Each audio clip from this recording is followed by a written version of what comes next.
Sur Europe 1 jusqu'à 11h, la musique va résonner avec votre invité Fatoumata Diawara, Philippe Vandel. Bonjour Fatoumata. Bonjour. Une figure planétaire de la musique africaine. On vous a vu sur scène avec les plus grands jazzmen comme Herbie Hancock ou Didi Bridgewater. Vous étiez dans le 10 La Momali de Mathieu Chédid.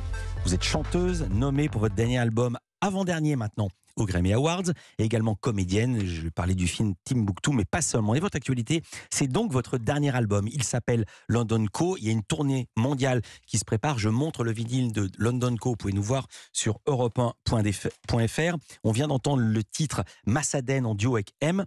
Alors je rappelle, vous aviez travaillé aussi avec lui sur La Momali. Oui. 200 000 exemplaires vendus, victoire de la musique, tournée à guichet fermé. C'est M qui avait réalisé votre dernier album, nommé aux Grammy Awards. Je rappelle, c'est le prix le plus prestigieux du monde, c'est aux USA.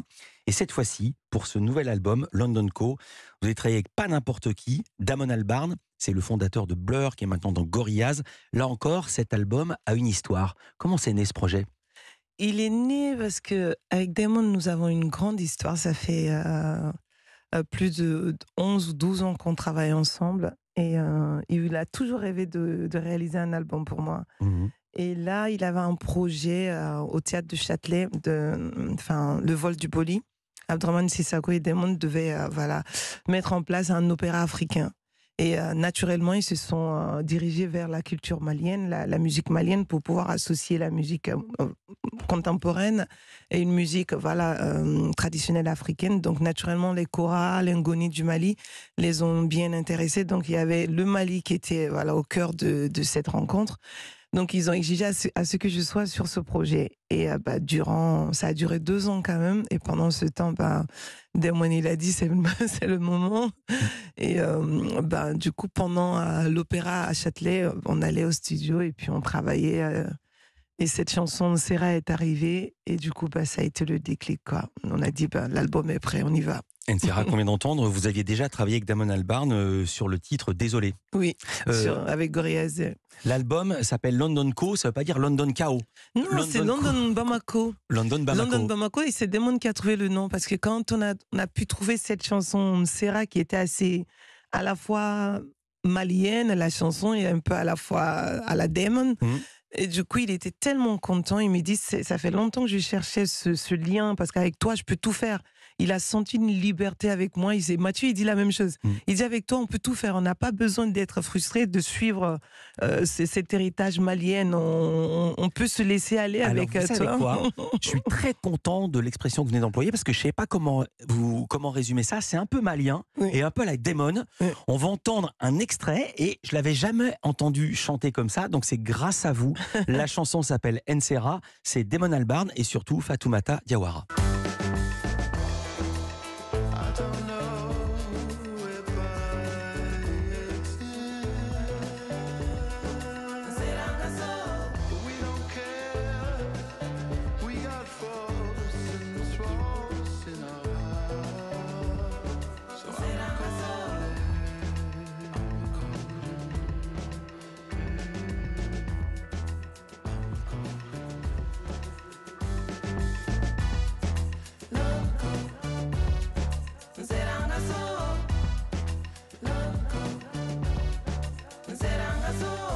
Il chante presque comme un vieux griot africain. J'adore. En laissant entraîner la voix. On est d'accord. J'aime beaucoup sa voix. On est d'accord, il chantait pas comme ça avant. Une prise. Ouais.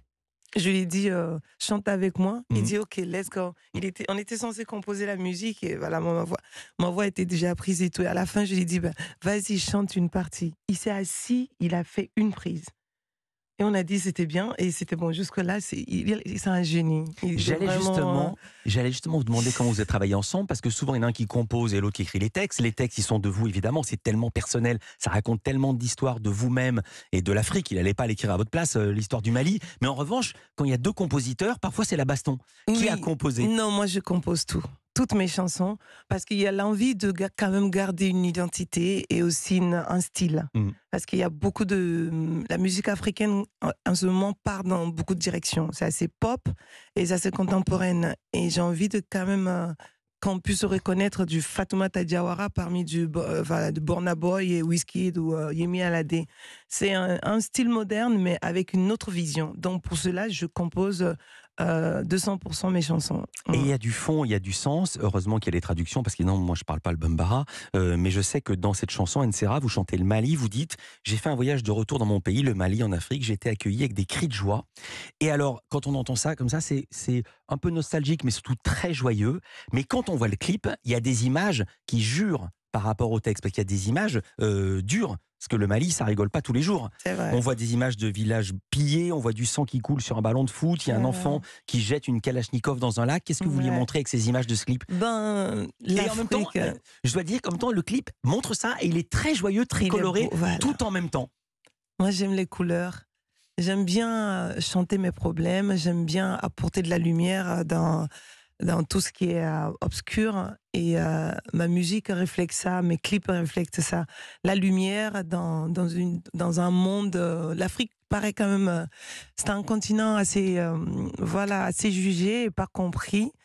Et du coup, c'est à nous de réintroduire cette Afrique dans sa complexité, parce qu'il y a des belles choses quand même. L'Afrique n'est pas que des problèmes, c'est pas que la guerre, mais il y a aussi la guerre qu'il faut oser en parler. Il faut pas se mentir. Bien sûr. Vous en aviez parlé. Elle est ça, quoi, l'Afrique.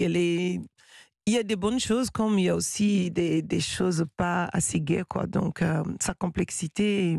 Ah ben là, c'est terrible. Parce qu'au Mali, maintenant, il y a du terrorisme. Et je vais le citer, vous en parlez pas. Vous en avez parlé dans le précédent album du terrorisme. Il y a eu entre 2000 et 3000 civils tués par l'État islamique au Grand Sahara. C'est difficile aussi de passer ça sous silence. Disons que moi, je vais essayer d'aborder tous les thèmes sur le coup, qui me viennent à cœur, sans vraiment rentrer dans les détails, parce qu'après, ceux qui t'écoutent, ils doivent se sentir bien. En tant que femme, j'ai un rapport avec mon audience, mon public à l'international, l'envie de les relaxer quand ils écoutent mes albums à la maison. Donc, même si les thèmes sont parfois engagés, je vais toujours avoir des mélodies pour On est faire oublier tout ce qu'il y a derrière mes messages, comme l'excision, le mariage forcé, tous ces thèmes. Et dans ce clip Nsera, justement, vous montrez aussi des hommes qui semblent être en couple et des albinos. Je ne savais pas qu'il y avait encore ce genre de discrimination. Je pensais que tout ça n'existait plus depuis Salif Keita.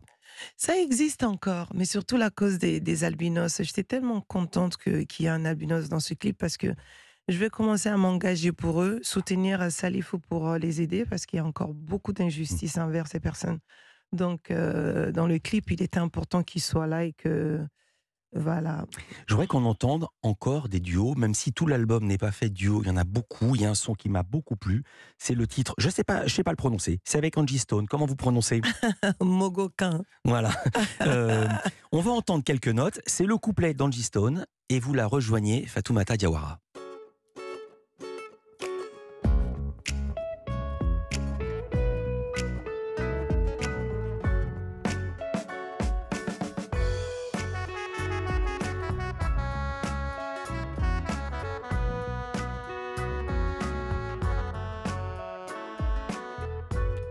On va l'entendre tout à l'heure, parce que je voulais qu'on entende à un autre moment où on vous entend toutes les deux. Très mauvais bilan carbone, cet album, vous l'avez enregistré partout dans le monde. Un peu. Vous avez pris beaucoup d'avions, hein. Pardon de vous dire ça. Parce que je suis allée en tournée avec Gorillaz pour la première fois, puisqu'on avait un titre ensemble sur l'album précédent.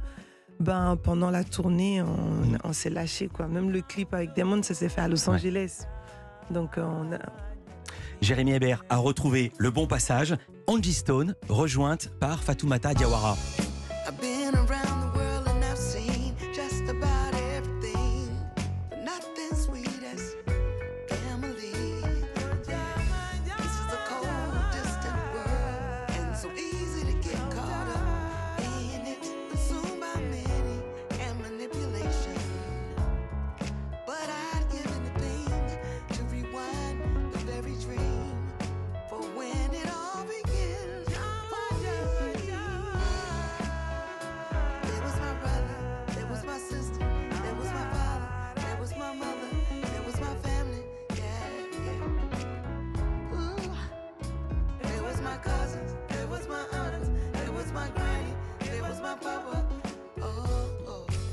Moi j'ai des frissons.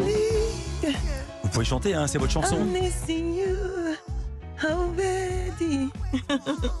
Fatoumata Diawara. J'adore savoir. Même sur la première prise. Moi, j'adore aussi la vôtre. En régie, ils sont complètement sciés. Et là, on a des frissons. Comment vous recrutez les gens qui sont avec vous sur l'album en duo? Sont vos amis ou sont des musiciens que vous admirez? Ou alors vous n'admirez que des amis? Il y a les amis, voilà, Damon et Mathieu sont mes frères d'âme. Ce ne sont plus des collègues parce qu'ils m'ont tellement sollicité. Mais souvent. Je vous interromps parce qu'il faut qu'on marque une courte pause. En l'occurrence, Angie Stone, c'était une copine à vous? Angie n'était pas une copine, mais il y avait l'envie de faire ce brassage entre l'Afrique, surtout la culture malienne, et l'Amérique, voilà, les Noirs américains. C'est un rêve que j'ai toujours eu parce qu'on a beaucoup de sollicitations. Quand je vais aux États-Unis pour faire des concerts, après les concerts, les artistes viennent me voir. Je les ai pas vus, mais soit leur manager ou quelqu'un qui leur dise ouais, il faut ouvrir cette porte là parce que le Mali, on rêve d'aller au Mali. J'ai dit bon, vous ne pouvez pas venir pour l'instant. Mais si je peux, dès que j'aurai l'occasion, je peux m'ouvrir à vous musicalement, quand on collabore, le temps que le Mali se stabilise, et puis on verra qu'est-ce qu'on pourra faire. Et quand Fatoumata Diawara dit qu'elle va aux États-Unis faire des concerts, elle se la pète pas. Hein, quand le 14 et le 29 avril, elle a joué à Vancouver, à Seattle, à San Francisco, à Portland, à Phoenix, à Easton, à Northampton, à Boston et à New York. Excusez du peu, on marque une courte pause. On parle de cinéma et de séries. Ils arrivent tous les deux des États-Unis. Olivier Benkemoun et Loïs Goua, mais séparément. À tout de suite.